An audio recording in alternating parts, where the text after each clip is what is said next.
Olá, bom dia pessoal, todo mundo bom? Espero que todos estejam bem, se cuidando.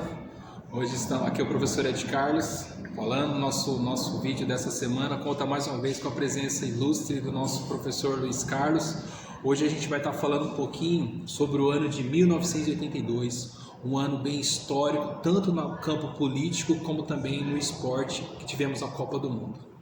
Professor Luiz Carlos.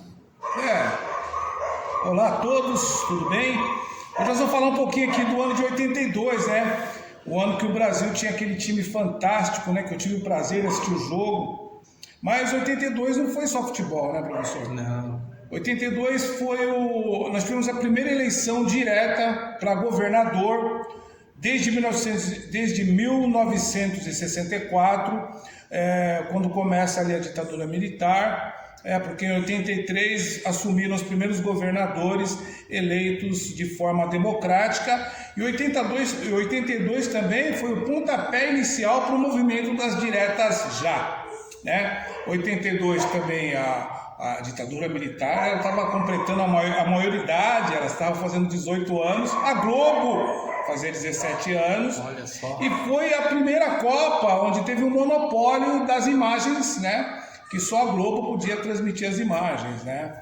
Mas aí nós tínhamos aquele timão do Brasil. O que você pode falar também do... Então, professor, mas voltando um pouquinho para o lado político, Certo. o que significa isso aí, essas primeiras eleições de 82? O que isso quer dizer? Que o Brasil não podia ter votação? Como é que eram feitas as eleições antes disso? A partir de 1964, quando nós temos o golpe civil-militar, né, esses direitos políticos foram cassados, né? Nós vamos ter uma bipolarização, né, partidária, que nós tínhamos a Arena e o MDB, né? A Arena, a Aliança Nacional Renovadora, e o MDB é o Movimento Democrático Brasileiro, que não tinha democracia nenhuma, era um movimento democrático ali só para inglês ver, né? Era só para uma fachada de ter dois partidos rivais, né? É isso aí, porque assim, através dos atos institucionais, os militares, eles criavam leis, olha que legal, eles criavam leis para eles mesmos governarem, né? E eles que escolhiam os governadores, os prefeitos. Sim, intervencionismo total, né? Não tinha voto direto. Então, a partir de 1982, essas eleições para governadores foi um marco, né? Na história, porque desde o Geisel nós já estamos vivendo aquela abertura lenta, gradual e segura, né? E o presidente na época... Foi bem lenta, né, professor? Foi bem lenta, porque isso daí vai acabar em 85, né? 84, 85. O presidente na época era o Figueiredo, né? O governador de São Paulo era o Maluf, né? Também eleito de forma indireta. Legal, professor. Agora, a gente falou um pouquinho da política, vamos falar um pouquinho do esporte, da Copa do Mundo de 82. Para vocês que não conhecem, não viram, o professor vai falar um pouquinho que era uma verdade. Se vocês falaram do quadrado mágico de 2006, o professor vai falar de um quadrado mágico de 82. Depois podem pesquisar essa seleção, vocês vão ver que elas deram muita alegria para nós. Infelizmente o final não foi legal para nós, mas o professor vai falar um pouquinho de como foi formada essa seleção. Qual era a expectativa do Brasil, professor, para essa seleção? Olha, o Brasil ele jogou bem as eliminatórias? As eliminatórias. Aí começaram já a ficar de olho no Brasil. Mas assim, uma coisa que eu vou falar assim, fazia 40 anos que eu não torcia pro Brasil. Olha só, sério? Eu vim torcer pro Brasil contra aquele jogo do Uruguai. Porque assim, eu vou falar, olha a seleção. Porque primeiro que a gente não tem empatia com os jogadores do Brasil. Eu nem sei quem são, né? Porque o pessoal joga tudo na Europa. Mas olha só a seleção de 82. Goleiro, Valdir Pérez do São Paulo. Brasil. Lateral direito, Leandro do Flamengo. Brasil. Central, Oscar do São Paulo. No Brasil. Lateral esquerdo, Júnior, que jogava de médio volante no Flamengo, mas nas eleições jogava de lateral esquerdo.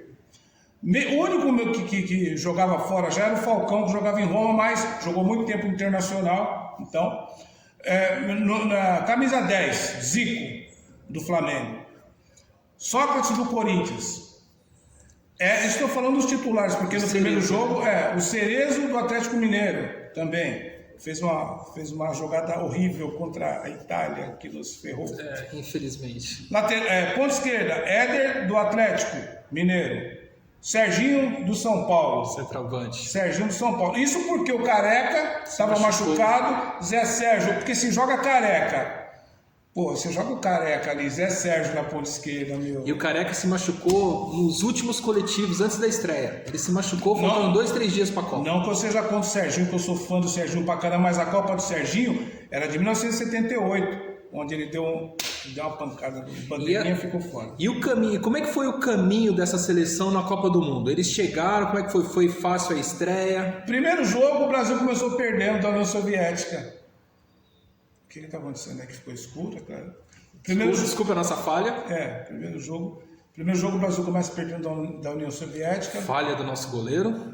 Chutou o Valdir Pérez. Eu tava chegando em casa, que eu trabalhava nessa época. Eu tava chegando, aí gol da União Soviética. Eu falei, cara, mas a União Soviética tinha um timão também, tinha. O goleiro era tinha um tal de Broquin lá, que jogava pela esquerda lá. E tivemos cá entre nós, uma ajuda da arbitragem nesse primeiro jogo. Você acha? Sim. O Éder fez um golaço. Teve um pênalti lá, né? O Éder fez um golaço, 2-1 pro Brasil. Viramos. Aí a partir do segundo e terceiro jogo, começou mais o show? O Brasil era show, né? Eu lembro quando eu fui assistir Brasil e Itália, no dia 5 de julho de 1982, eu tava cantando o hino da Itália, eu falei, meu, o que esses caras estão fazendo aí sabendo que vão perder?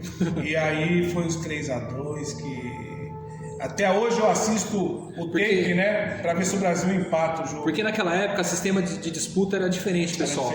A primeira fase era grupo de 4, classificavam 2, beleza. Só que depois formou-se 4 grupos de 3. E no grupo do Brasil ficou? Brasil, Argentina, que perdeu de 3-1 pra gente. O Maradona deu um chute na barriga do Batista. E Itália, né? E o Brasil só precisava do empate contra a Itália, né? Porque a Itália venceu a Argentina por 2-1. Por 2-1 e o Brasil 3-1. Nós tínhamos saldo de gol, então o empate era nosso. Mas o Tele Santana, que era o técnico...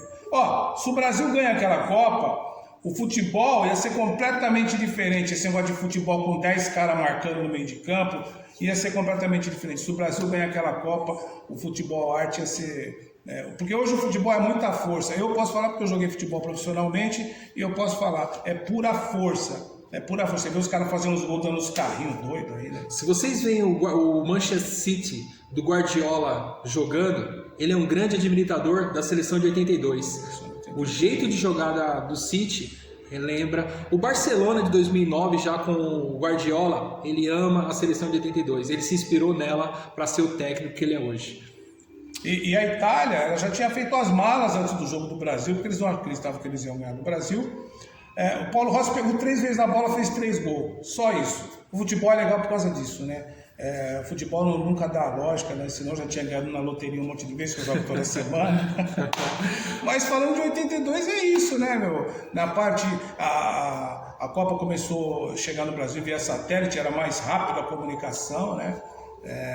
E a Globo... Já tinha os direitos, né? A Globo cresceu muito, eu não sei porquê, no período de 1964, né, no período da ditadura militar, a Globo cresceu demais, né? Alguma coisa deve ter aí nas entrelinhas, mas a gente faz... Hoje a gente queria falar de futebol, né? Mas a gente pode fazer uma aula falando sobre isso daí, né? Muito legal. Pessoal, então hoje foi muito bacana, a gente relembrou um pouquinho... Desculpa, eu lembrei de uma coisa. Alguns profetas, eles disseram que em 1982 ia acontecer 2 coisas. Uma, o mundo ia acabar. E o segundo, o Brasil ia ser campeão do mundo, né? Os profetas erraram. Podia acertar pelo menos uma, que o Brasil ganhasse, mas que o mundo não acabasse. A gente foi ganhar, infelizmente, 20 anos depois, só em 2002, né? Mas, não, claro que tivemos também 94, né? Mas então, pessoal, hoje foi isso. Obrigado pela presença. Hoje nós falamos um pouquinho de 1982, falamos um pouquinho do como é que estava a política e hoje falamos, descontrair um pouco, falamos daquela seleção maravilhosa de 82. Claro, professor. Eu assisti o jogo ontem do Corinthians e torcendo pro Juventude, Arerê, o Grêmio vai jogar a Série B. Fui! Um abraço, pessoal!